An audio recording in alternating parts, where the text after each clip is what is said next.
Bom dia. Bom dia, A paz para todos.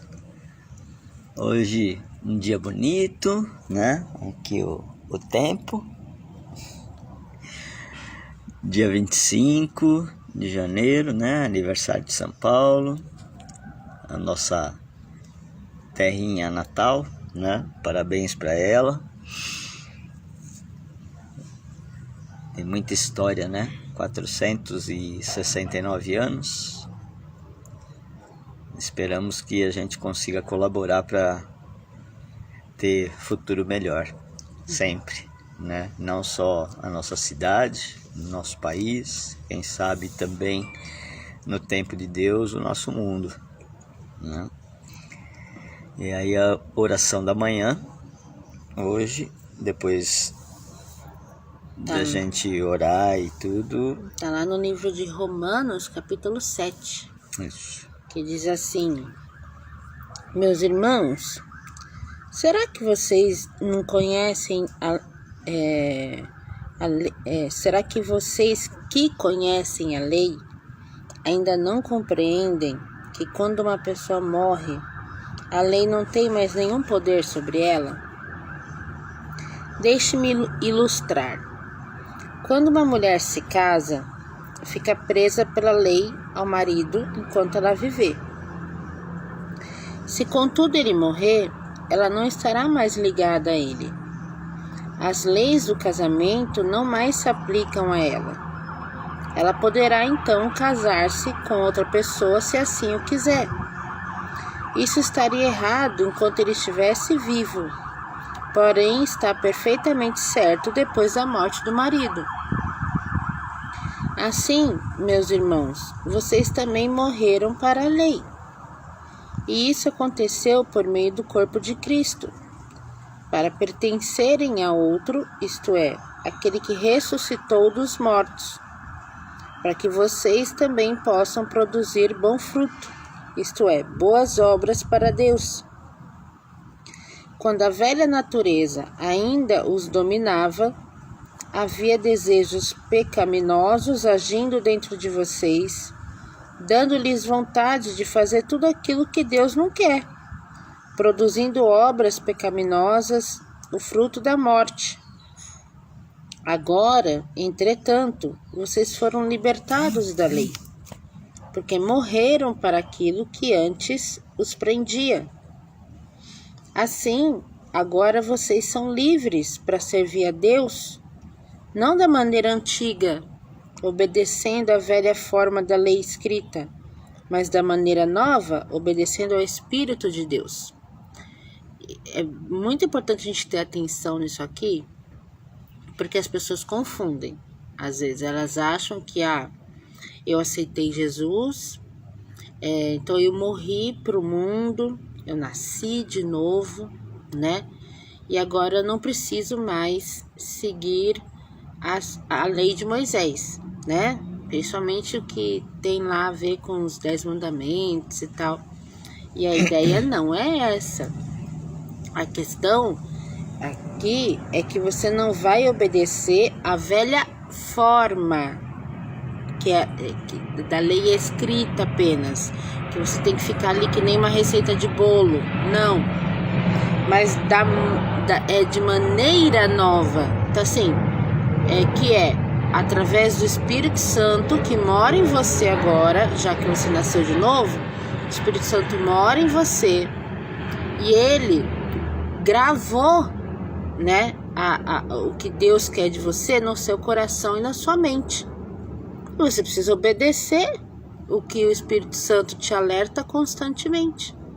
Então, a questão da obediência não muda, tá? Seja para o povo antigo que tinha que sempre estar ali lendo as escrituras, né? Seja para depois que você se converte, que o Espírito Santo está sempre te alertando, de dentro para fora. Então aqui vale a pena a gente ler de novo. Olha só. Agora, entretanto, vocês foram libertos da lei porque morreram para aquilo que antes os prendia. Assim agora vocês são livres para servir a Deus, não da maneira antiga, obedecendo a velha forma escrita, da lei escrita, mas da maneira nova, né? Obedecendo ao Espírito de Deus. Então, tem que ter muito cuidado mesmo com isso, porque muitas instituições aí, né, e pessoas que se dizem religiosas, estão distorcendo a palavra, levando as pessoas a pecar, falando, não, isso aqui não vale mais. Não, os princípios de Deus não mudaram, Deus não mudou, gente. O que mudou foi a maneira como ele lida com os filhos dele, principalmente depois da vinda de Jesus, tá? Será que eu estou sugerindo que a lei de Deus é má?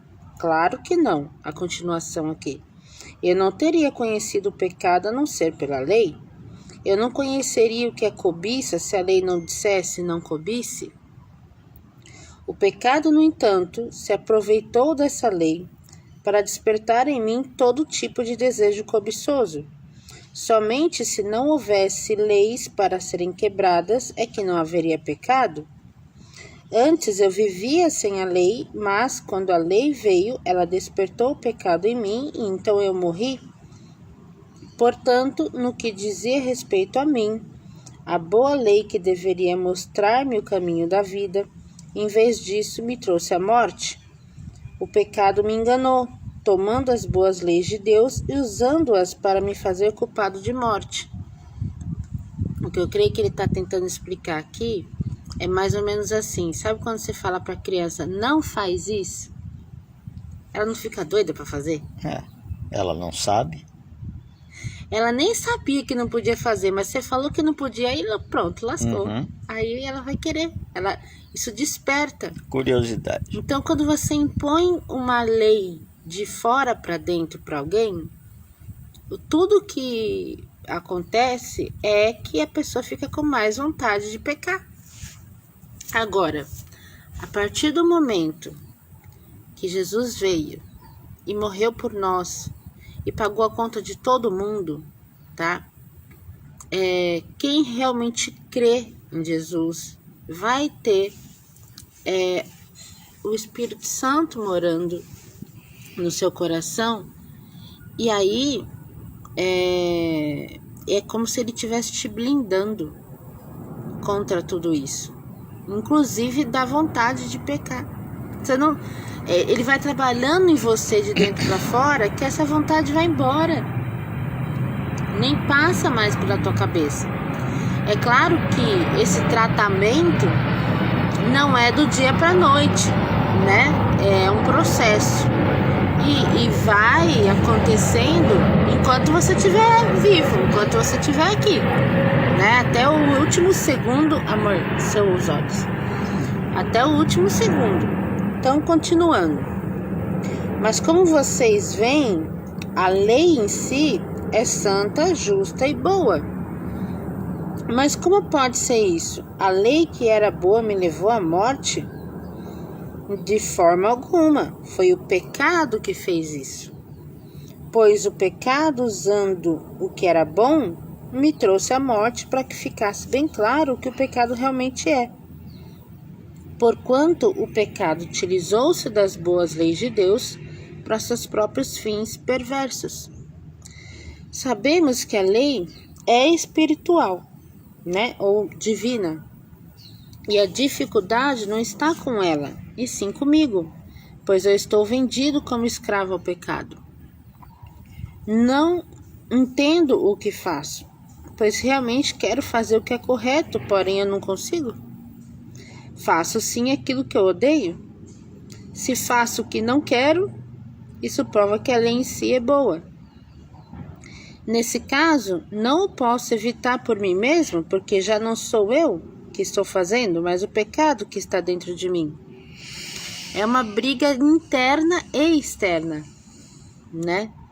Eu sei que estou completamente corrompido no que diz respeito à minha velha natureza pecaminosa, porque tenho o desejo de fazer o que é bom, mas não consigo fazê-lo. Quando quero fazer o bem, não o faço, e o mal que não quero fazer, esse eu acabo fazendo. Ora, se estou fazendo aquilo que não quero, é simples dizer onde está a dificuldade. É o pecado que ainda está dentro de mim. Quando quero fazer o bem, faço inevitavelmente o que é mal. Quanto à minha nova natureza, eu tenho prazer na lei de Deus. Então, da forma velha ou antes de eu realmente aceitar Jesus na minha vida, seguir a lei de Deus exige um esforço, né? Uma coisa assim, com um sacrifício. Mas depois que você aceita, que você nasce de novo, não. Porque de dentro para fora ele vai te ajudando a destruir essa natureza pecaminosa, destruir a carne, né? E não, sem esforço, sem que você tenha que se esforçar. Aliás, é melhor que você não faça nada, que você não interfira no trabalho dele. Entrega e deixa que o Espírito de Deus resolve.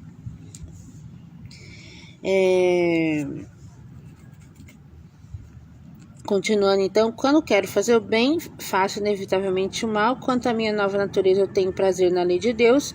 Contudo, existe uma outra lei atuando nos membros do meu corpo, que está em guerra com a minha mente, fazendo-me prisioneiro da lei do pecado, que age no meu corpo.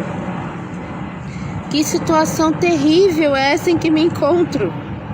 Quem é que me livrará deste corpo que me leva à morte? Mas graças a Deus, por meio de Jesus Cristo nosso Senhor, em minha mente eu sou escravo da lei de Deus. Mas na minha natureza carnal, sirvo a lei do pecado. Essa é a palavra de hoje. A gente tem que tomar muito cuidado, porque como algumas palestras que a gente assistiu, né, e continua... Tá pedindo pra gente ler mais. Então, se ele tá pedindo, a gente para e deixa, sabe? Vamos lá. Desculpa, eu te cortei. Continua. Então, tranquilo? Pode seguir? Quem cortou foi o Pai, ele... Portanto, soberano. Agora já não há nenhuma condenação para aqueles que pertencem a Cristo Jesus. Portanto, o poder do Espírito doador da vida, e eu recebo este poder por meio de Cristo Jesus, livrou-me da lei do pecado e da morte.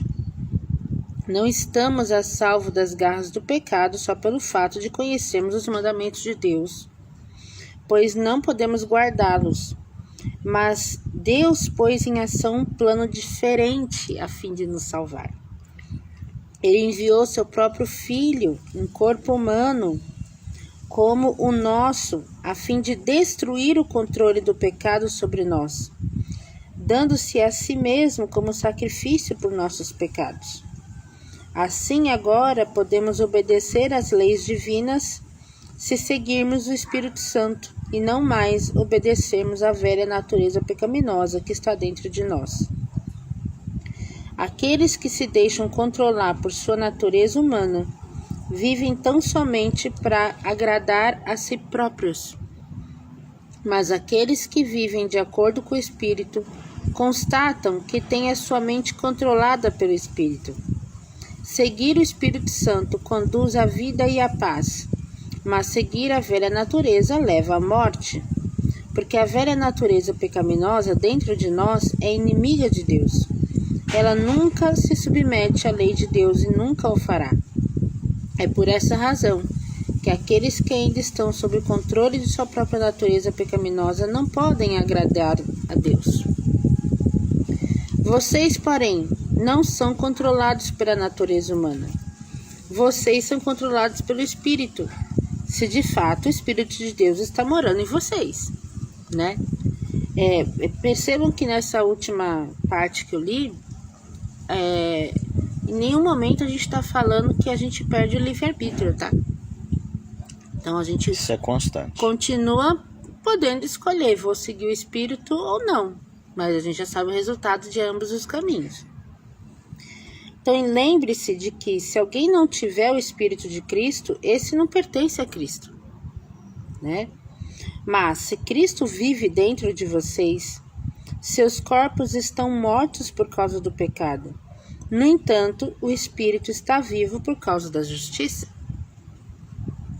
E se o Espírito daquele que ressuscitou Jesus dentre os mortos vive em vocês, aquele que ressuscitou a Cristo dentre os mortos também fará com que seus corpos mortais vivam de novo, por meio desse Espírito que mora em vocês. É por isso que quando a gente tem um encontro com Jesus, a sensação de morte é gigantesca. Porque é um fogo, sabe? Que se ele ficasse assim, muito tempo perto da gente, certamente a gente não ia aguentar. É assim, é uma faísca de tempo. Tchuf! Ao mesmo tempo que é extremamente é o necessário, e a gente também sente muita falta, sabe? Dá vontade de falar: pai, vem aqui de novo, por favor, eu preciso daquele encontro de novo. A gente anseia por isso o resto da vida depois que passa uma vez, né? Mas ele sabe que não, às vezes não dá, porque nosso corpinho não aguenta, né?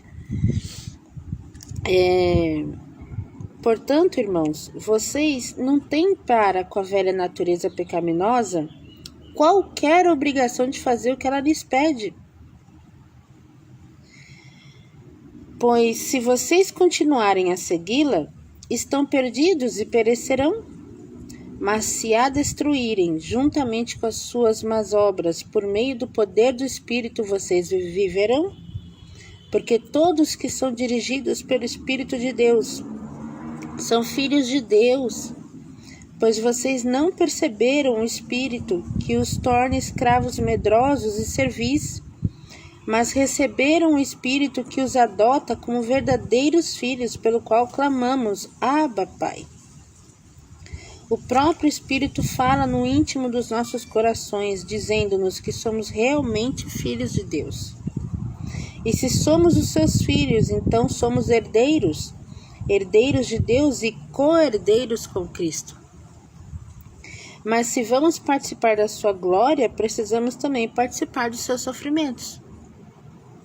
Contudo, aquilo que sofremos agora é insignificante se compararmos com a glória que ele nos dará mais tarde. Toda a criação espera com expectativa que os filhos de Deus sejam revelados, pois toda a criação foi submetida à inutilidade, não pela sua própria vontade, mas por causa da vontade daquele que a sujeitou, na esperança de que a própria criação seja libertada da escravidão da decadência em que se encontra e participe da gloriosa liberdade que os filhos de Deus desfrutam. Então a liberdade não vem só para nós filhos, mas toda a criação, toda criatura que ainda não reconheceu que também pode ser filho, vai ser beneficiada. Sabemos que até mesmo a natureza criada geme até agora como uma mulher que está em trabalho de parto. E mesmo nós, os santos, embora tenhamos o Espírito Santo em nós como uma amostra que nos permite conhecer o sabor da glória futura, também gememos interiormente para ser libertados da dor e do sofrimento. Quando ele fala nós santos, não é que são pessoas perfeitas, tá? Santo quer dizer separado para Deus. Nós também esperamos ansiosamente aquele dia quando Deus nos dará plenos direitos, nos adotando como seus filhos, inclusive a redenção dos nossos corpos. Somos salvos por essa esperança. Esperar quer dizer esperar ansiosamente conseguir algo que ainda não temos. Quem espera aquilo que está vendo? Entretanto, se precisamos continuar a esperar em Deus por algo que ainda não aconteceu, isso nos ensina a esperar com paciência. E desse mesmo modo, o Espírito nos ajuda em nossa fraqueza, pois não sabemos como orar, O Espírito, porém, ora por nós com gemidos que não podem ser expressos em palavras. E aquele que conhece todos os corações, sobre a intenção do Espírito, porque o Espírito intercede pelos santos em harmonia com a própria vontade divina. E sabemos que tudo quanto nos acontece está operando para o nosso próprio bem. Se amarmos a Deus e estivermos ajustados aos seus planos. Desde o princípio de tudo, Deus já conhecia os seus escolhidos, e Ele também os predestinou, para que se tornassem semelhantes à imagem de seu Filho, de tal modo que seu Filho seja o primeiro entre muitos irmãos. E aos que predestinou, Ele também chamou, não somente chamou, como também justificou. E aos que justificou também glorificou. Que podemos dizer diante de coisas tão magníficas quanto estas? Se Deus está do nosso lado, quem é que pode estar contra nós? Visto que Ele não poupou nem o seu próprio Filho, mas o entregou por todos nós, será que certamente não nos dará, e de graça, todas as coisas? Quem se atreve a acusar os escolhidos de Deus? É Deus quem os justifica. Ou declara que não são culpados, sabe? Quem nos condenará então? Foi Cristo quem morreu por nós e ressuscitou por nossa causa.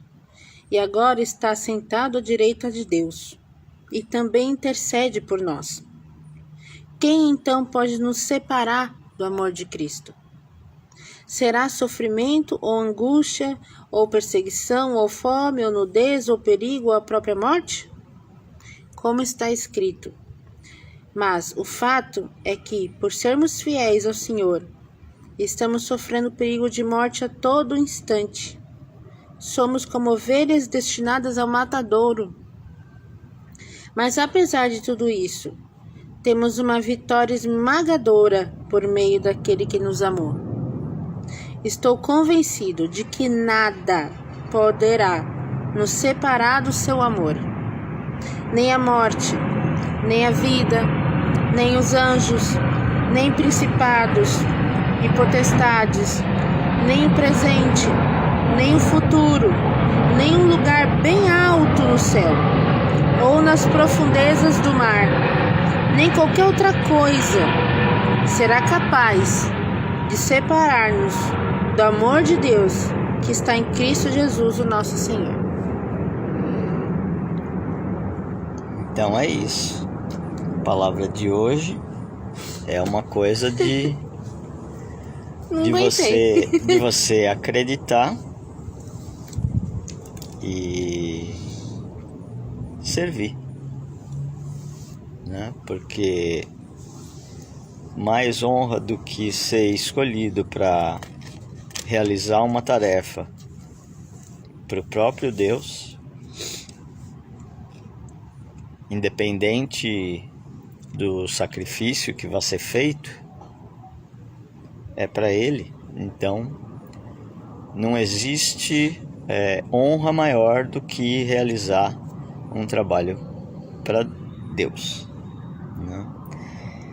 E essa é a palavra. E o cuidado que eu estava querendo dizer é que quando você entende erradamente as coisas, não é que uma lei substitui a outra, né? Assim como estava sendo lido o 7 e depois o 8.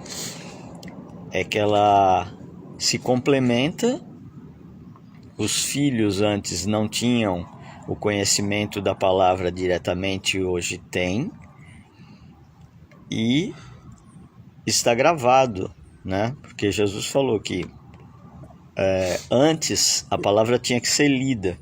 Lá em Isaías, né? Falou que eu vou gravar. Agora ela está gravada e você precisa acessar isso. Acessar é ler a palavra, estudar, se aprofundar, orar e, principalmente, viver. Ação. Tem intimidade com Deus, sabe? Né? Intimidade. E aí, não quer dizer que a outra lei diminuiu. Não, na verdade, o grau de dificuldade desse joguinho aumentou, e muito.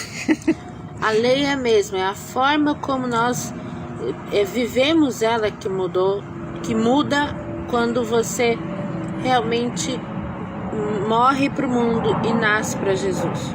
É a forma. Assim, à medida que é mais fácil você seguir, porque o Espírito Santo está ali o tempo inteiro cuidando de você, né? Te alertando, é mais difícil porque você vira alvo. Sim, você vai estar sempre sendo constantemente tentado por coisas que estão à sua volta. Você ganha um alvo assim bem na tua testa, entendeu? Como falou aqui, nós estamos constantemente correndo risco de vida como ovelhas indo para o matadouro. Sim. Né? Mas estamos guardados. E a parte mais bonita aqui é exatamente essa, que eu também estou muito convencida que nada pode me separar do amor de Deus, nem a morte do corpo físico. Sim. Entendeu? Nada. Na verdade, quando você tem medo da morte do corpo físico, porque não sabe o que vai acontecer, diferente dos filhos dele, enquanto a gente estiver aqui podendo servir, a gente é honrado, agradece e tal, mas sente uma saudade imensa de casa, que é aquela saudade que muitas pessoas dizem: puxa, queria tanto um local que eu sinto saudade e não sei onde é. Tá lá guardado, né? Aonde é. Mas se a gente encerrar a nossa tarefa aqui, que legal, a gente vai estar lá perto do Pai, né? Então, mais perto. E quem sabe, eu acredito piamente nisto, que nós teremos muito mais força, energia, ânimo em Cristo Jesus, em realizar outras tarefas muito maiores que a carne nos limita, tá bom? Então a palavra de hoje é essa, nesse feriadão, né? Aproveitem para curtir e não esqueçam de viver a palavra, tá bom? A paz para todos, fiquem com Deus e até mais.